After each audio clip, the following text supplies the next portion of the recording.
السلام عليكم ورحمة الله وبركاته. شعب مصر في طنطا، حسن شحاتة عاشق الزمالك ويحييكم من على كورنيش طنطا.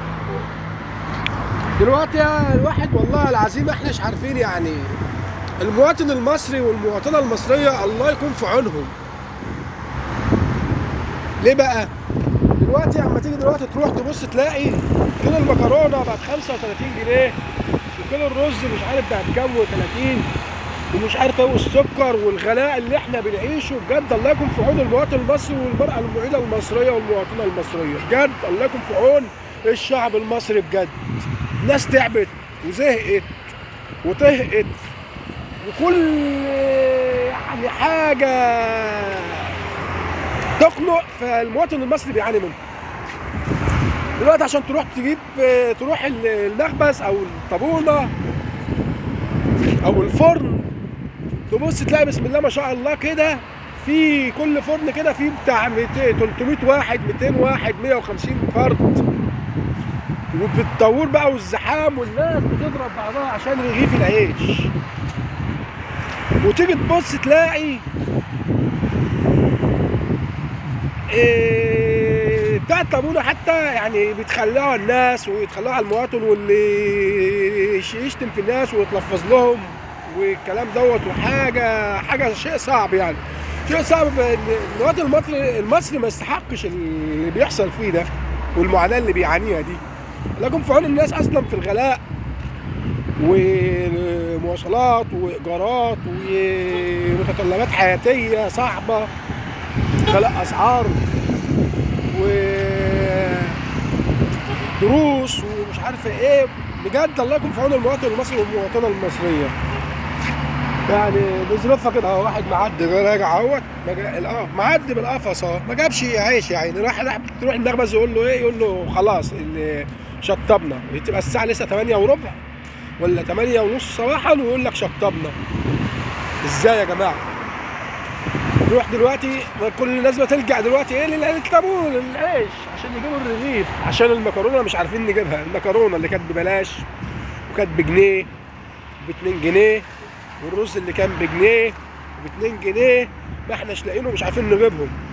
كل حاجه غليت، ولا عارفين نجيب بطاطس ولا مكرونه ولا رز ولا اي حاجه. دلوقتي الناس بتلجأ بقى للعيش، اللي فاضل لهم العيش، يروحوا العيش يعانوا. تبص تلاقي بتاع المخبز بسم الله ما شاء الله كده في كل برود يقول لك خلاص شطبنا. تبقى الساعه لسه 8 وربع صباحا ويقول لك شطبنا. انا مش عاوز اصور منظر الطوابين والله، عشان مناظر بجد يعني ربنا يرحمنا برحمته. نفسنا في حد يحس بينا. طب حضراتكم دلوقتي دخلتوا انتخابات، والسيد الرئيس دخل انتخابات جديده وفتره وولايه ثالثه. طيب حضرتك دلوقتي المواطن المصري بيعاني، مين اللي هيبص للمواطن المصري ومين اللي هيبص للمعاناه بتاعت المواطن المصري؟ مين؟ وكل حاجه مش عارفين. الجنيه بتاعنا بقى ما عادش له اي قيمه. فضلت عمال تعوموا في الجنيه لحد ما مات من العوم. اصلا الجنيه ما بيعرفش يعوم اصلا يعني، وانت تعوموا فيه لحد ما مات من العوم يعني، غرق. والمواطن والمواطنه المصريه بيعانوا، يعني ما احناش عارفين والله. الناس بتضرب بعض وبتموت بعض وبتعور بعض على كيلو السكر. ودلوقتي الناس بتضرب بعض وبيبهدلوا بعض على رغيف العيش. ولو فرد مواطن او مواطنه رايحين شغل يا عيني ومعهمش بطاقه تموينيه ولا حاجه، يجيبوا عيش بيروحوا عشان يجيبوا رغيف الحر. يوصل كام رغيف الحر؟ رغيف قد كده اهوت، اقسم بالله ولا مطابق للمواصفات ولا للموازين، وبيسرقوا في الموازين وبيسرقوا في الديون وبيسرقوا في الحاجات دي كلها. وتروح عشان تجيب الرغيف الحر يقول لك ما في واحد يقول لك ما بيبيعش عيش حر، ما بيبيعش عيش حر. وهو تلاقيه بياخد العيش يروح يوزعه للمطاعم، واللي ياخد عيش يروح يوزعه مش عارفه لمين. والمواطن يجي المواطن بجد اللي يستحق الرغيف راح يجيبه حر مش عارف يجيبه. دلوقتي عشان بتاع المخبز او بتاع الفرن او بتاع الطابونه سموها زي ما بتسموها، تبص تلاقيه بيعامل المواطن او المواطنين كأن حد رايح ياخد حاجه مش من حقه، او حد رايح يقول له اديني حاجه كده يعني. فبالله حاجه غريبه يا جماعه. بنناشد هنا السيد رئيس الجمهوريه والسيد رئيس مجلس الوزراء والسيد وزير التومين والسيد، يا جماعه راعوا ضمائركم وحسوا بالمواطن المصري وبالمواطنه المصريه، عشان الناس دي بتعاني معاناه شديده وحاجات وعايشين حياه صعبه بجد. المواطن المصري بيمر بحياه وحاجات صعبه بجد، ولا عارفين نجيب العيش ولا عارفين نجيب المكرونه ولا عارفين نجيب الحاجه. طب هنعمل ايه؟ وهي دي بلدنا وهو ده قدرنا. ويجي واحد يقول لك مش عارف ايه. يا جماعه لا، بعد اذنكم انزلوا واعملوا رقابه على الاسواق، وانزلوا اعملوا رقابه في كل مكان عشان المواطن يحس ان انتوا يعني حاسين بيه.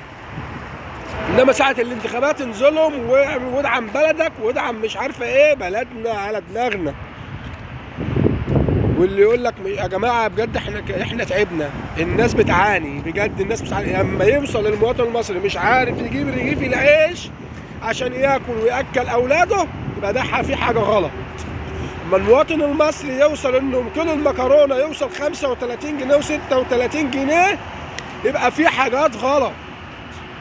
اما يوصل كل الرز المواطن المصري مش عارف يجيب كل، يعني دلوقتي يا جماعه الواحد عشان يعمل اي اكله اقل حاجه عاوز له 150 جنيه 200 جنيه، وما بيعملوش حاجه عشان يعملوا له طاقه ولا حاجه هو واولاده. طب الناس هتجيب منين اذا كان ده قاعد في ايجارات وعليه وكده وعنده اولاد وعنده ومشاكل كتيره. يا جماعه احنا نفسنا بجد يبقى كل المكرونه ده يبقى ب 2 جنيه ب 3 جنيه، كيلو السكر يبقى ب 4 جنيه. عاوزين حد يحس بينا وفي امكانياتنا نعمل كده. بس لو احنا نعمل كده امتى ونوصل للدرجه دي امتى ونوصل للحاجه دي امتى؟ لو في حد ومسؤولين بجد عندهم ضمير ان هم يحسوا بالمواطن بجد. انما تيجي ساعه الانتخابات الحق وانزل كلام مش عارف ايه. يا جماعه طيب ماشي، الناس نزلت وجابتكم وراحت الانتخابات وصوتت لكم وجابتكم. فين اللي بيحس بقى بالمواطن المصري؟ ربنا يحلها لنا من عنده بجد. والله حرام يا جماعه بجد، والنبي عاوزين حد بجد يحس بينا. المواطن المصري بيعاني وبنقول عاوزين حد يحس بينا. بعد اذنكم بنناشد الساده المسؤولين، السيد رئيس الجمهوريه والسيد رئيس مجلس الوزراء والسيد وزير التموين والساده الوزراء جميع يا جماعه حسوا بالمواطن المصري بجد. المواطن المصري والمواطنه المصريه والمراه المصريه بيعانوا اشد المعاناه. الناس مش عارفه تمشي، الناس بيموتوا بعض على الرغيف. اين انتم ايها الساده المسؤولين؟ الناس بيضربوا بعض على كل السكر. اين انتم ايها الساده المسؤولين؟ اما يوصل احنا يا جماعه ايام مبارك الله يرحمه السيد الرئيس محمد حسني السيد مبارك، كانت الناس في ناس تقول لك ده في فساد. طب اقسم بالله ان كان في فساد ايام الراجل الرئيس محمد حسني السيد مبارك، فوالله الفساد ما يجيش 1% من الفساد اللي احنا فيه دلوقتي. بجد المواطن المصري بيعاني اشد المعاناه. عاوزين حد يحس بينا بجد. نفسي في مسؤولين ونفسي في رئيس ونفسي مسؤولين يحسوا بينا ويحسوا بمعاناه المواطن المصري. حرام، المواطن المصري بيعاني اشد المعاناه. رغيف العيش مش عارفين نجيبه وصعب. وزي ما بقول لو رحنا نجيب رغيف عيش من المخبز، حد يجيب رغيف عيش حر صاحب المخبز او المعلم او مش عارف ايه بتاع يتقال يقول لك ما ببيعش عيش حر. حاضر، السيد الاخ المحترم بقى المعلم او الحاج ده او مش عارف ايه اللي هو صاحب الفرن يقول لك ما ببيعش عيش حر، يروح بقى يوزعه بره. ده بقى شغل ايه؟ شغل سودا بقى. يروح يوزعه بقى للمطاعم، يروح يبيعه في حتت لناس معينه عشان كده. ولما يجي مواطن يروح الساعه 8 صباحا ويلاقي التابونه يقول لك خلاص شطبت، بأمارة ايه شطبت حضرتك؟ عشان ما فيش رقابه. حبيبي يا عم ياسر الله يسترها معاك ويصلح حالك يا حبيبي. يعني بجد المواطن المصري الله يكون في عونه يا جماعه والنبي. يعني ما احناش عارفين. انا نفسي بجد كده نصحى في يوم كده المواطنين لو حاجات في كده حاجه حصلت بجد والاسعار دي بقت في المتناول والكلام ده كله. يا جماعه المواطن المصري والله العظيم ما عارف يعيش، وان اكتر شعب مخلص لبلده والكلام ده كله هو المواطن المصري.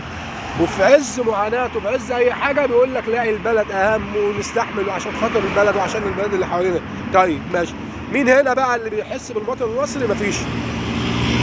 يا جماعه والله العظيم لو في ضمير بجد، واقسم بالله الخير كله في الارض دي. يعني اما نرجع، يعني ربنا سبحانه وتعالى مكرم الارض دي، وجميع الرسل الانبياء ذكروا واتكلموا على الارض دي، واللي جه مسك الارض دي. يعني يا جماعه دي مصر يعني. يا رب ارحمنا برحمتك. نفسي بجد في ورئيس ووزراء يحسوا بينا بجد والله الحرام. المواطن المصري بيعاني اشد المعاناه. يعني يا رب، يا رب بجد تحسوا بينا. ارحمنا ربنا. السلام عليكم ورحمه الله وبركاته. حسن شحاته عاشق الزمان.